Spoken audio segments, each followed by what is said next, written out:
When James Parker's beloved garden was accused of being a weed farm, HOA President Karen Bell used her power to manipulate and intimidate.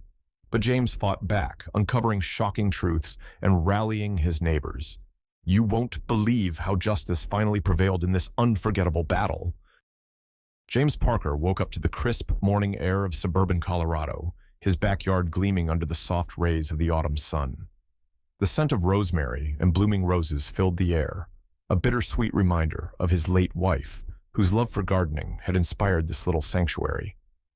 Every plant held a memory, every bloom a story, and James tended to them with the same care and devotion he had shown during their life together. As he sipped his coffee, a faint rustling of paper outside the door broke the tranquility. Curiosity turned to confusion as James picked up the official-looking envelope bearing the HOA's emblem. The bold letters demanded his immediate attention. Notice of violation, unauthorized weed cultivation. His garden, lovingly curated and pristine, was now being labeled a weed farm. Attached was a hefty $1,500 fine and a deadline to remove the weeds. For a moment, James stood frozen, the letter shaking in his hands. The accusation was absurd. He stepped into his backyard, scanning every corner for any sign of overgrowth or negligence. All he saw were his beloved flowers and neatly arranged vegetable beds, each one a testament to hours of labor and love. His disbelief quickly turned to indignation. How could anyone see this as a jungle? A faint movement caught his eye. Across the street, Karen Bell, the neighborhood's self-appointed rule enforcer, stood by her window. Her perfectly manicured lawn framed her figure as she sipped her coffee, her eyes locked on James with a smirk that sent a chill down his spine. Karen had a reputation for taking HOA rules to the extreme, and James suddenly realized he was her latest target. By midday, Karen appeared at his front door. Her polished demeanor and sharp tone were as precise as her rigid bun. "James," she began, her voice laced with faux concern, "your garden is out of control. It's bringing down property values. We all have to maintain standards here." James took a deep breath, his frustration bubbling beneath his calm exterior. "Karen, my garden is not out of control. I'd be happy to show it to the HOA board so they can see there's nothing illegal or unkempt about it." Karen's lips curled into a tight smile. "Oh, there's no need for that. I have my sources, and let's just say they're not wrong. Maybe it's time you thought about simplifying things. Less greenery, more uniformity. Trust me, it's better for everyone." Her condescending tone struck a nerve, but James replied steadily, "I won't make changes based on unfounded claims. If there's an issue, I'll wait for a formal inspection." Karen's eyes narrowed, a hint of steel flashing in her gaze. "Suit yourself. Just know that some of us have connections. It's easier to cooperate than to resist." As she walked away, James felt a storm brewing. This was no misunderstanding. This was personal. Determined not to let the false accusations tarnish his reputation, James Parker took the first logical step. He formally requested an inspection of his garden by the HOA. The air in his cozy kitchen felt heavy as he filled out the forms, the hum of his old refrigerator the only sound in the room. His usually steady hands trembled slightly as he sealed the envelope, a physical manifestation of the frustration simmering within him. Yet, he held on to hope, believing that once the HOA saw the garden for what it truly was, this absurd situation would come to an end. But hope quickly turned to dismay. Karen Bell, now the de facto face of the HOA's authority, delayed the inspection under the pretense of scheduling conflicts. Each time James called for an update, he was met with a polite but firm response. "We're prioritizing more pressing matters at the moment. Please be patient." It became evident that Karen was stalling on purpose, wielding bureaucracy like a weapon to keep him in limbo. Meanwhile, whispers about James's garden began to spread. On morning walks, he noticed neighbors glancing his way, their expressions ranging from sympathy to unease. While a few offered kind words, "We know this is unfair, James, hang in there," others avoided eye contact entirely, worried they might become Karen's next target. James couldn't help but feel a growing sense of isolation, as if the garden he cherished was slowly becoming a dividing line in the community. The situation reached a boiling point when James noticed something new in the corner of his backyard. Perched atop a nearby lamppost was a small black camera, its lens angled squarely at his property. His heart sank as he realized the implications. Who had installed it, and why was it pointing directly at his garden? The answer came quickly. Linda, a neighbor and young mother who had clashed with Karen before, informed James that the camera was Karen's doing. She pushed it through the HOA as part of a community safety initiative, Linda explained, her voice tinged with frustration. But we all know it's just her way of spying on people she doesn't like. This blatant invasion of privacy was the final straw. James reached out to a local lawyer, a no-nonsense professional who had handled similar HOA disputes. During their meeting, James laid out the situation, his voice steady but tinged with anger as he recounted Karen's actions. The lawyer's verdict was clear. The camera, placed without consent, was not only invasive, but likely illegal. "She's overstepping her bounds, James," the lawyer said firmly. "You have every right to fight this."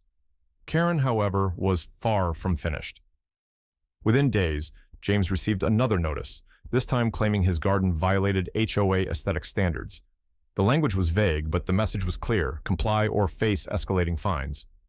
To add insult to injury, Karen began circulating a petition among the neighbors, urging them to support her and forcing James to either dismantle his garden or move out entirely.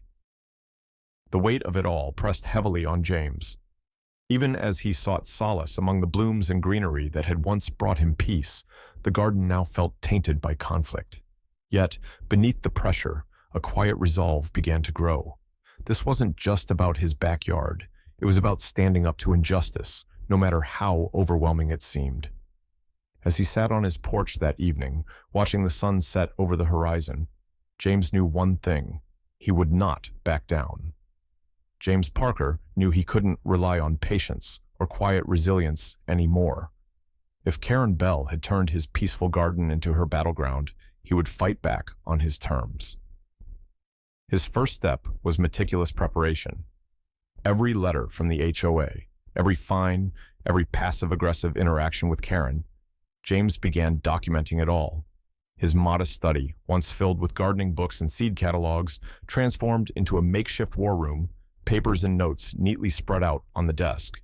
He took photos of his garden daily, capturing every angle, every blooming flower, and every thriving vegetable. "Let's see them call this a weed farm," he muttered to himself, determination sparking in his eyes. But James knew he couldn't do it alone. One evening, as the crisp autumn air carried the distant laughter of children playing, he reached out to Linda, his kind-hearted neighbor. Linda, a young mother of two, had her own history with Karen's overreach.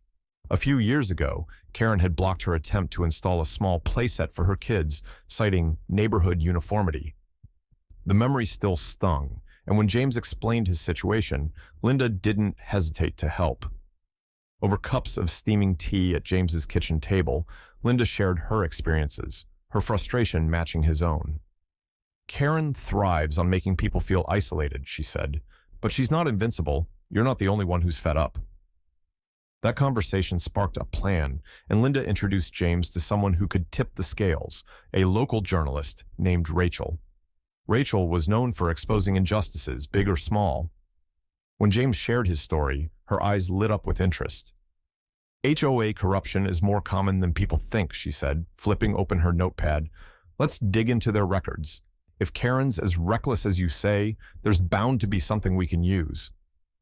Over the next few weeks, Rachel worked tirelessly, poring over HOA meeting minutes and financial reports. What she uncovered was both shocking and infuriating. Karen had approved extravagant committee retreats at luxury resorts, all funded by HOA fees. The expenditures were thinly veiled as educational workshops, but the details told a different story. As word of Rachel's findings spread, the tides began to turn. Neighbors who had been hesitant to support James now started to see Karen in a different light. The once solid foundation of Karen's authority was beginning to crack. Then came the unexpected twist. One afternoon, while James was reviewing Rachel's latest findings, there was a knock at his door. Standing there was Mark, Karen's ex-husband. His presence was a surprise, but what he had to say was even more so. I heard about what she's doing to you, Mark began, his tone apologetic. This isn't the first time she's abused her position. Over coffee, Mark revealed details about Karen's past. From minor power plays to full-blown vendettas, she had a pattern of using her HOA position for personal gain. She's always needed to feel in control, Mark said, shaking his head.